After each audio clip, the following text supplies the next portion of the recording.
Cosmo फर्स्टના group CEO Pankaj Poddar આપણી સાથે। पंकज जी, गुड आफ्टरनून और सबसे पहले तो स्वागत है आपका सीएनबीसी बाजार पर। शुक्रिया वक्त निकाल के हमारे साथ जुड़ने के लिए। और सबसे पहले तो ओपनिंग कमेंट्स आपके नंबर्स पर चाहूँगा। थोड़ा सा वीक सेट ऑफ नंबर्स इस बार हमने देखे हैं, तो ओपनिंग कमेंट्स कैसे आपने देखे नंबर्स, और उसके बाद हम डिटेल में चर्चा की शुरुआत करें। देखिए जी, ओवरऑल इंडस्ट्री को देखते हुए हमारे नंबर्स काफी अच्छे हैं। पिछले क्वार्टर में दो तीन चीजें रही जो काफी जिसने इम्पैक्ट किया। एक तो हमारी इंडस्ट्री में ओवरऑल सप्लाई, जो ओवरऑल इंडस्ट्री की सप्लाई है उसमें बंचिंग हुई।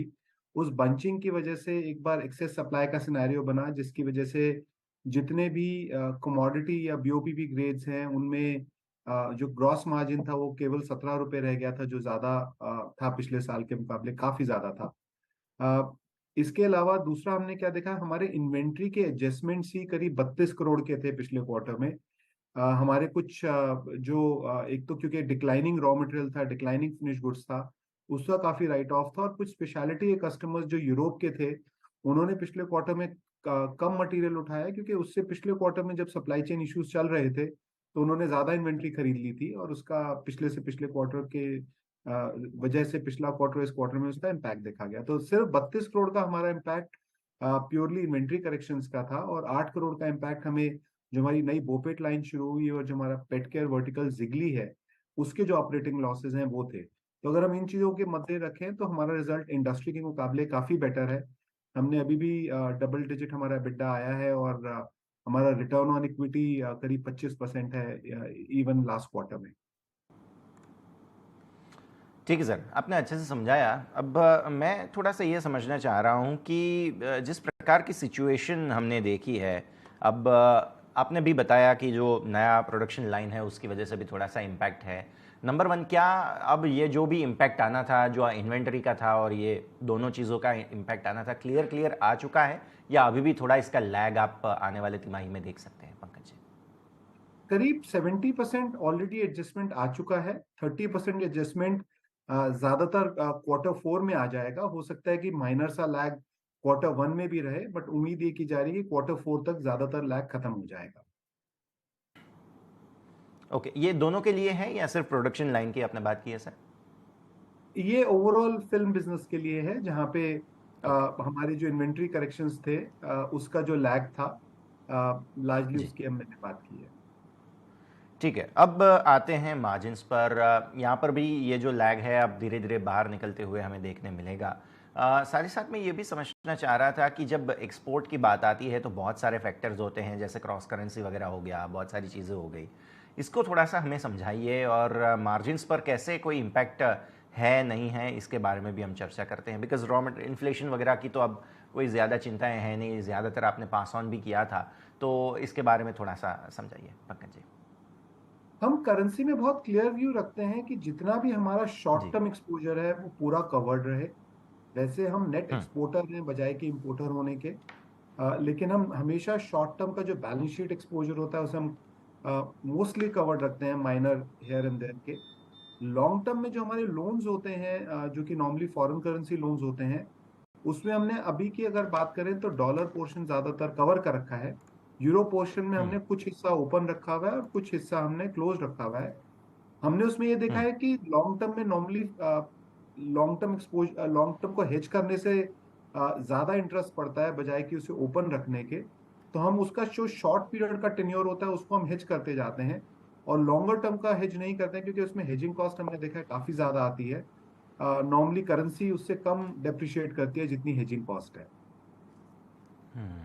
डेफिनेटली, तो ये सारे मुद्दे हम ज़रूर ध्यान में रखेंगे। अच्छा सर, अब साथ ही साथ मैं ये भी समझना चाह रहा हूँ कि आप दूसरे वर्टिकल्स में भी एक्टिव हो रहे हैं, जैसे हमारा पेट केयर हो गया, और उसके लिए एक बड़ा फंडिंग भी आता हुआ हमें देखने मिला है। तो इस वर्टिकल का परफॉर्मेंस कैसा रहा, पहले तो वो बताइए। और ये क्या नई हमारी सिनर्जी है, क्या नया फंडिंग आया है, इसके बारे में बताइए सर। पेट केयर वर्टिकल जिगली हमने सितंबर लास्ट ईयर जी। 2021 में शुरू किया था। तब से करीब 16 महीने हो गए हैं। हमारी प्रोग्रेस काफी इंकरेजिंग है। हमने 16 महीने हम्म। में ऑलरेडी अपने 14 एक्सपीरियंस सेंटर्स कम स्टोर्स खोल लिए हैं, जहाँ पे हम हर तरह के प्रोडक्ट्स और हर तरह की सर्विसेज पेट पेरेंट्स को हम प्रोवाइड करा रहे हैं। इसके अलावा हम्म। हमारा वेबसाइट ऑलरेडी बहुत स्ट्रांग बन गया है, जिसके थ्रू हम मार्केट प्लेस मॉडल के थ्रू ग्रूमिंग सर्विस दे रहे हैं, हम वेटनरी सर्विस प्रोवाइड कर रहे हैं और हम हर तरह के प्रोडक्ट्स दे रहे हैं।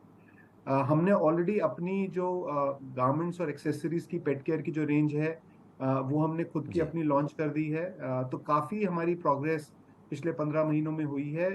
हमारी ऐप जो कि इंडिया की पहली ऐप है पेट केयर की, वो भी हुँ। स्टार्ट हो गई है, जिसके से हम बहुत आसानी से कोई भी ऑर्डर प्लेस कर सकते हैं। तो ये हमारी काफ़ी अच्छी प्रोग्रेस है और हम मंथ ऑन मंथ इस बिजनेस में देख रहे हैं एक अच्छी प्रोग्रेस आ रही है। चाहे वो रेवेन्यू नंबर्स हों, चाहे हमारे स्टोर्स ओपनिंग हो, चाहे हमारी ऐप का इम्प्रूवमेंट हो, वेबसाइट का इम्प्रूवमेंट हो, addition of pet care members हो। और दूसरी चीज क्या, हमने सब्सक्रिप्शन बेस्ड मॉडल रखा है और हर महीने हम देख रहे हैं कि हमारे काफी सब्सटैंशियल पेट केयर मेंबर्स ऐड हो रहे हैं। तो मेंबरशिप पे बहुत फोकस है कि बजाय कि लोग हमसे एक बार बिजनेस करें, हम उन्हें एनुअल मेंबरशिप दे रहे हैं और हम उसको कॉन्टिन्यूसली ट्रैक कर रहे हैं कि हमारे एनुअल मेंबर्स कितने बढ़ रहे हैं। नहीं, बहुत अच्छे नंबर्स हम देख रहे हैं यहाँ पर और ग्रोथ भी काफ़ी अच्छा, जैसा आपने भी बताया कि पोटेंशियल बहुत ज़्यादा है यहाँ पर। पर चूंकि ये एक नया जिसे बोलते हैं कि वर्टिकल है और भारत के लिए भी ये एक नई चीज़ है, अब तक ऐसे कोई प्रोडक्ट भी हमने देखे नहीं है, तो इसका कंपैरिजन करना भी थोड़ा सा मुश्किल है। पंकज जी, ऐसे माहौल में थोड़ा सा नंबर्स पे जाना चाहूँगा मैं कि कितना अब तक का इन्वेस्टमेंट है हमारा और क्या रिटर्न आप एक्सपेक्ट कर रहे हैं कि कब तक में बीईपी या उसके ऊपर हम आगे निकल पाएंगे, या किस प्रकार के टर्न अराउंड्स आपको यहाँ पर देखने मिल रहे हैं पंकज जी? तो अभी तक हमारे, अगर हम बात करें, करीब करीब 20 एक करोड़ की हमारी रिटेल में इन्वेस्टमेंट हो चुकी है। जी। 5 6 करोड़ की हमारी लार्जली ऑनलाइन स्पेस पे इन्वेस्टमेंट हो चुकी है। और ऑब्वियसली क्योंकि अभी शुरुआती दौर है तो हमारे को एबिटा लॉस आ रहा है।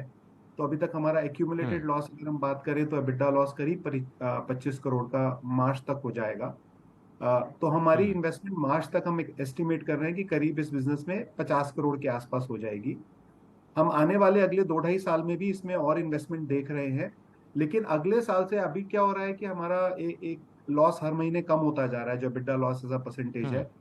अगले साल के एंड तक भी हम देख रहे हैं कि वो और फर्दर कम होगा और हम ये मान के चल रहे हैं कि ये बिजनेस करीब करीब 2.5 साल में, अब से लेके 2.5 साल में हमारा ब्रेक इवन होने के बाद काफी अच्छा मार्जिन देगा। इस बिजनेस में ग्रॉस मार्जिन अच्छे हैं, इमीडिएट कस्टमर रियलाइजेशन है, सारा पेमेंट मतलब इमीडिएट ऑन सेल है। तो कैश फ्लो या वर्किंग कैपिटल की इतनी ज्यादा इस बिजनेस में नीड नहीं है। तो हमारा ये मानना है कि 2.5 साल में ये बिजनेस हमें EBITDA ब्रेक इवन होता दिख रहा है और उसके बाद ये काफी एक अच्छा प्रॉफिटेबल बिजनेस होगा। नहीं, डेफिनेटली इस बारे में तो मैं भी कन्विंस्ड हूँ, क्योंकि जिसे कहते हैं कि अब ये कल्चर भी डेवलप होने लगा है भारत में। पेट्स को अपने फैमिली मेम्बर्स के जैसे सब लोग पहले भी रखते थे, लेकिन उनकी जो केयर ग्रूमिंग वगैरह है उसमें अब लोगों का फोकस भी बढ़ रहा है। तो ये बात ज़रूर है और आपने अच्छे टाइमलाइन भी समझाई है हमें कि 2.5 साल मैक्सिमम देखना चाहिए।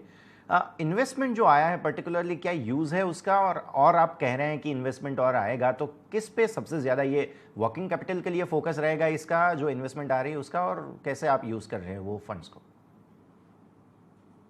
इन्वेस्टमेंट जो हमारे ग्रुप का ही है, ये अभी हमने कोई जी। बाहर से इन्वेस्टमेंट नहीं लिया है। ओके। और ओके। इसका जो अभी 3 जगह पे ही ज्यादा प्रयोग है। एक तो हमारी जो रिटेल का हम्म। हम सेटअप कॉन्टिन्यूसली क्रिएट करते जा रहे हैं। अभी हमने 14 स्टोर खोले हम्म। हैं, अगले साल तक हमारा प्लान 35 से 40 स्टोर तक पहुंच जाने का है। तो एक तो रिटेल का हर हम्म। स्टोर जो खुलता है, क्योंकि उधर बहुत जगह पे वेट्स का सेटअप है और हमने बहुत अच्छा वेट्स का सेटअप क्रिएट किया है। सिमिलरली हम्म। ग्रूमिंग का हमने बहुत बढ़िया सेटअप हम हर स्टोर में कर रहे हैं। तो ज्यादातर जो हमारी इन्वेस्टमेंट है, एक तो रिटेल की जो आउटलेट्स हमारे खुलेंगे उसमें है। और शुरू के जो 2 ढाई साल के हमारे जो लॉसेस आएंगे, सेकंड इन्वेस्टमेंट उसकी है, जिसमें मार्केटिंग एक बहुत बड़ा हिस्सा है कि हम अपना जिगली ब्रांड कॉन्टिन्यूसली बनाते जा रहे हैं। और अच्छी चीज क्या है कि हम बार बार जो हमारा खुद का इंटरनल सर्वे कर रहे हैं, तो हमारे जिगली ब्रांड की हम्म। रिकॉल बहुत बढ़िया है। अगर हम दिल्ली एनसीआर में पूछें तो जो भी पेट पेरेंट है, मेरे ख्याल ज्यादातर पेट पेरेंट जिगली को जानते हैं। और इवन पूरे इंडिया लेवल पे बात करें, हमारे पास ऑर्डर्स पूरे कंट्री वाइड से आ रहे हैं, बॉम्बे से, बैंगलोर, चेन्नई, केरला, कैलकाटा, जिससे बहुत क्लियरली समझ आ रहा है कि हमारा ब्रांड रिकॉल बहुत अच्छा है। In spite of the fact कि अभी हमने कोई पैन इंडिया लेवल पे कोई बहुत मेजर मार्केटिंग नहीं करी है। ज्यादातर मार्केटिंग अभी हम्म। भी हमारी डिजिटल मार्केटिंग है। डिजिटल मार्केटिंग के बावजूद हमारा पैन इंडिया रिकॉल बहुत अच्छा है। नहीं, आई अग्री सर, ये बात तो ज़रूर है कि एक प्रेजेंस जो बनाने की बात है, इनिशियली एक इम्पैक्ट लाने की बात है वो तो डेफिनेटली देखने मिल रहा है। कमिंग बैक टू फिल्म्स, हमने ये देखा था कि ये जो दिसंबर तक की तिमाही होती है उसमें वेकेशन वगैरह छुट्टियों की वजह से भी डिमांड में असर आता हुआ देखने मिलता है।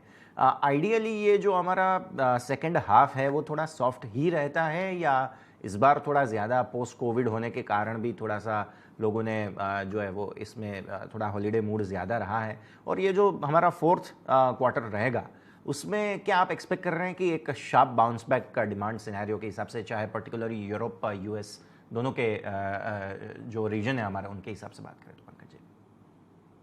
देखिए, अगर हम लोकल इंडिया डिमांड की बात करें तो जनवरी से जुलाई जी। हमारा पीक पीरियड होता है, और दिवाली हम्म। थोड़ा सा नियर अराउंड दिवाली थोड़ा लूज हो जाता है, बिकॉज हम्म। 20-25 दिन पहले तक दिवाली तक बहुत अच्छी बाइंग होती है, और दिवाली पे फिर आके वो एकदम, खासकर गुजरात मार्केट आपको पता है, दिवाली पे काफी लोग छुट्टियों पे चले जाते हैं, और गुजरात एक अपने आप में बहुत बिल्कुल। बड़ी मार्केट है हमारी इस इंडस्ट्री की। हम्म। अ, इस बार सरप्राइजिंग एलिमेंट ये रहा कि दिवाली के पास भी हमारी लोकल डिमांड बहुत अच्छी थी, which was very hmm. Unusual, के पास में हमने देखा है दिवाली पे काफी मार्केट एकदम डल हो जाता था। जो हमारे को सबसे बड़ा ज्यादा इम्पैक्ट है कि जनवरी से लेके जुलाई तक ग्लोबली कस्टमर्स ने बहुत माल खरीदा, क्योंकि उस वक्त समय ज्यादा लग रहा था माल पहुंचने में। अगर अमेरिका में माल 30 दिन में पहुंचता था तो उस टाइम में करीब 75 से 90 दिन लग रहे थे, और बहुत जगह कस्टमर्स को ये श्योरिटी नहीं थी कि अगले महीने माल मिलेगा या नहीं मिलेगा। तो कस्टमर्स ने एक महीने की जगह 3-3 4-4 महीने की इन्वेंट्री करी, और उसका इम्पैक्ट अब हमने देखा। हमारा जुलाई ओवरऑल पीक मंथ था स्पेशलिटी सेल्स का, और अगस्त से हमने दिसंबर तक देखा कि वो कॉन्टिन्यूसली करेक्ट होता गया। हर महीने डिमांड थोड़ी थोड़ी कम होती गई, जब कस्टमर्स ने रियलाइज किया कि अब वापस से शिपिंग टाइम कम हो रहा है, अवेलेबिलिटी ओवरऑल हर चीजों की बेटर हो गई है, तो लोगों ने कम किया, और उसका सबसे ज्यादा इम्पैक्ट हमारे को नवंबर दिसंबर में आया। जनवरी से हमने ऑलरेडी देखा है कि अपवर्ड स्विंग आना शुरू हो गया है। डिमांड, ग्लोबल डिमांड जो है इंडिया के अलावा, वो वापस से रिवाइव कर रही है, जो कि बेसिकली इन्वेंट्री करेक्शन है। दूसरी तरफ हमें भी हम्म। बहुत सारे लॉसेस इस तरह के आए, जैसे हमने अमेरिका में अपने यहाँ ज्यादा इन्वेंट्री रखी हुई थी जो कि थोड़े हायर प्राइसिंग पे थी। पिछले क्वार्टर में हमें उसका लॉस बुक करना पड़ा। सिमिलरली हमने देखा कि कुछ रॉ मटेरियल जो हम इंपोर्ट कर रहे थे, वो हमने ज्यादा रेट पे इन्वेंट्री रखनी पड़ी थी, क्योंकि उस वक्त माल मिलने में काफी तकलीफ आ रही थी। तो वो सारे करेक्शंस भी हमारे पिछले क्वार्टर में हुए हैं। जैसे मैंने कहा, 70% करेक्शन पिछले क्वार्टर तक हो गया है, 30% करेक्शन अभी भी बाकी है, जो कि लार्जली क्वार्टर 4 में हमें आना एक्सपेक्टेड है। डेफिनेटली बहुत अच्छे से सर आपने ये सिचुएशन को भी समझाया है। अब आगे मैं देखना चाह रहा हूँ कि ये जो हमारा नया प्रोडक्ट लाइन है उससे आउटपुट भी इम्प्रूव होता हुआ देखने मिलेगा। सो प्रोडक्शन इम्प्रूव होने के पूरे पूरे सिचुएशन है, और अब डिमांड भी आपने जैसे बताया कि पूरा फिर से रिवाइवल होने के चांसेस हैं। तो ये थोड़ा सा समझाइए, आने के वाले वक्त में किस प्रकार के प्रोडक्शन कैपेसिटी आप एक्सपेक्ट कर रहे हैं यहाँ से आगे, और डिमांड सिनेरियो की तो ऑलरेडी आपने बात की है, तो उसको थोड़ा सा अगर कंप्राइज कर दे साथ में। हमारी बीओपीपी में जो कैपेसिटी डिफाइंड है जी। 196,000 टन है। बोपेट की जो हमने लाइन लगाई है उसकी करीब 30,000 टन की कैपेसिटी है। आने वाले हम्म। समय में हम एक सीपीपी लाइन ऐड कर रहे हैं, जिसकी करीब करीब 18 से 20,000 टन की कैपेसिटी है, और एक हम बीओपीपी लाइन ऐड कर रहे हैं जिसकी 70,000 टन कैपेसिटी है। तो अगर हम ये सब मिला लें तो हमारी करीब करीब 3,20,000 टन की कैपेसिटी हो जाएगी मार्च 2025 तक।